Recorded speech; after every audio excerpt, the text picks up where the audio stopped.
Salve, nação corintiana, aqui é o Corinthians, trazendo informações sobre o nosso Coringão. Bom, vamos falar do jogo de ontem, né? Corinthians e Estudiantes, da Argentina.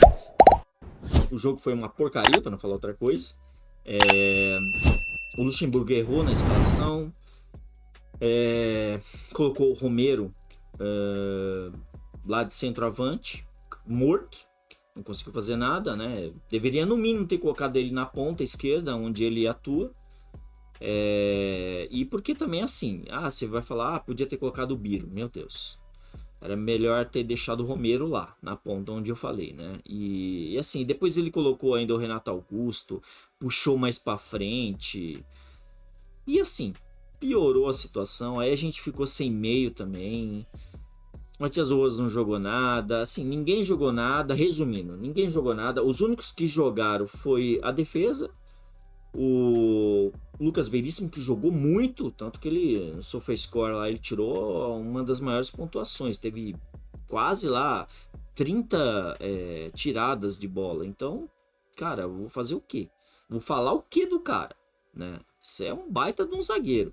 O Gil também, quando precisou dele, ele tirou. E o goleiro e a trave, né? A trave batizada, que o Corinthians deveria pegar essa trave aí e colocar na arena, porque como um troféu, né? Ou então um monumento lá. O que aconteceu ontem foi surreal, cara. Não tem como você falar que uma partida de futebol conseguiria ser daquela forma. Nem se você combinando. Não tem como, cara. Você coloca 4 bolas na trave, goleiro faz umas 4 grandes defesas, 30 chutes contra o nosso gol. É complicado, mano. É complicado. Foi o que eu falei, se não fosse o goleiro e a trave, era pro Corinthians ter tomado uma goleada histórica de lá da Argentina. Só que, como diz, graças a Deus que não aconteceu o pior, né?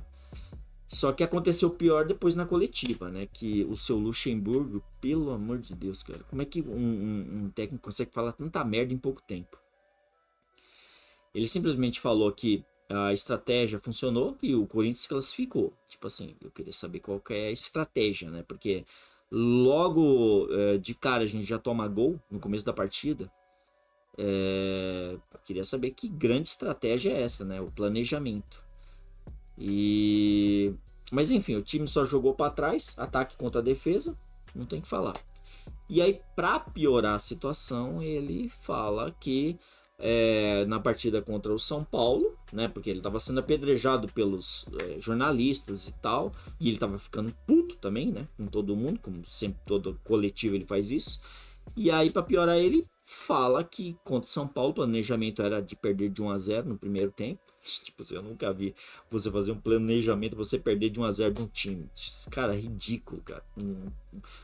Um técnico desses deveria ser demitido só por essa fala, cara. Não é nem pelo resultado, pela fala. Mas assim, enfim, perdesse de 30-0. Só que a fala consegue ser pior. Porque não dá pra entender isso.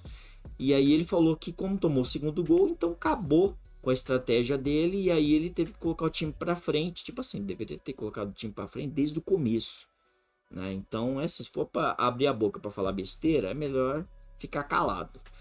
E assim, o fato é que ele errou muito. E aí conseguiu piorar nessas falas dele aí. Eu não sei como ele ainda continua no cargo. Se do William Banana, pra não falar outra coisa.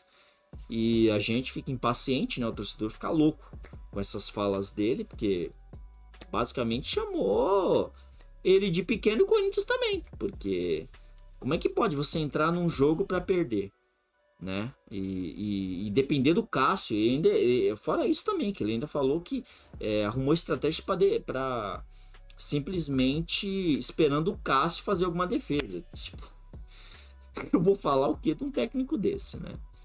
Mas assim, resumindo, então tem a briga também com o Bruno Maziotti também. Então é assim, ele perdeu simplesmente o vestiário e, cara, tem que tirar ele. Se não tirar ele, pode acontecer coisa pior aí no Brasileiro. Corinthians!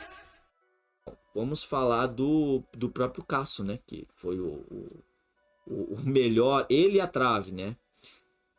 O melhor jogador da partida. Ele defendeu pênalti e ainda fez belas defesas, né? E conta um pouco a sorte também, mas tudo bem. Mas assim, em estatísticas, né? Em 20 disputas, ele praticamente levou o Corinthians a 14 classificações. Então é assim, cara, ele assim, não tem que falar do Cássio. Fora que ainda tem 32 defesas pelo Corinthians, né? Então assim, cara, é um monstro, cara. Tem um monte de título, sabe? Toda vez que precisa dele, ele tá lá pra assim, agarrar, tá lá pra dar a cara também, porque geralmente em coletiva ele acaba dando, falando algo sempre. Ah, pode falar, ele tem panelinha com o Chico, não sei o que, mas cara, ele faz a diferença. Esse é o problema. Quantas vezes aí o Corinthians, principalmente do ano retrasado pra cá, se não fosse o Cássio, a gente teria tomado goleadas e goleadas aí de alguns times. Então é assim, a gente também tem que valorizar muito o Cássio, cara.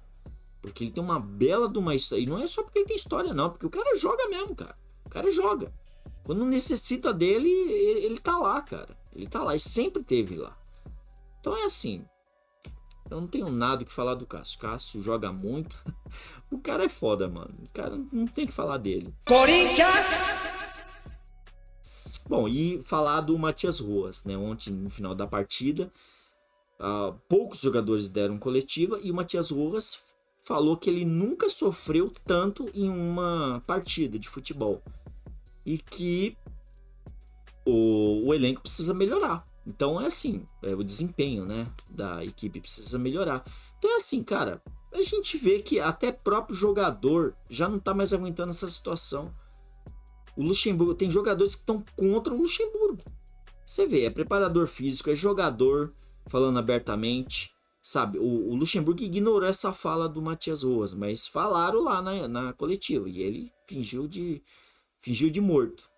Então assim, vai fazer o quê? E aí, por fim, o Yuri Alberto, né, também acabou o jogo e tal, o West Ham lá já começou a entrar em contatos, né, com o empresário dele e tal, para querer levar o jogador. Bom, fizeram uma investida de 18 milhões aí, aumentaram um pouco para 20, só que o Corinthians quer pelo menos, parece que 25 milhões de euros, né? E porque vai pegar, e mesmo assim o Corinthians vai pegar metade disso, porque tem 50%, né? Sem comentários também sobre isso, que a gente já falamos sobre isso. Mas assim, o fato é que ele não tá jogando porcaria nenhuma. Parece que agora mesmo tá dia 1º de setembro, fecham-se as janelas, né, na Europa, principalmente na Inglaterra, porque tem alguns outros países que ainda avança, né? Questão de uma semana e aí fecha. Então é assim, eles querem de tudo para levar o jogador. E sinceramente, mano, não tá fazendo muita diferença não ter o Yuri Alberto. Sinceramente, o cara entra, não faz nada. Pelo menos ganha um pouco de dinheiro com esse cara, porque esse cara vai chegar daqui a pouco ali e ia valer, sei lá, 1 milhão de euros. Pelo amor de Deus, cara, ele tá muito ruim. Então é assim, vamos ver o que vai acontecer por esses próximos dias, né? Porque até sexta-feira agora ele pode ser vendido. E também assim, não vejo diferença. Se for, vai e some. O Corinthians não precisa dele, pra falar a verdade. Porque pessoa é outro jogadorzinho de merda que veio aqui para ganhar dinheiro. É basicamente isso, né? E porque também ele quer ir para lá. Então, deixa ele ir. E o Corinthians, querendo com a classificação, né, ontem pela Sul-Americana, desembolsou 800 mil dólares, que dá uns 3 milhões e 800 mil, né? E aí, se o Corinthians for para a final, tornando o vice, recebe 2 milhões de dólares, e se for campeão, 5 milhões de dólares. Então, seria muito bom isso, né? O Corinthians ir para a final. Bom, mas é basicamente isso as notícias de hoje. Agradeço a vinda. Senta o dedo no like, se inscrevam e até a próxima. Valeu!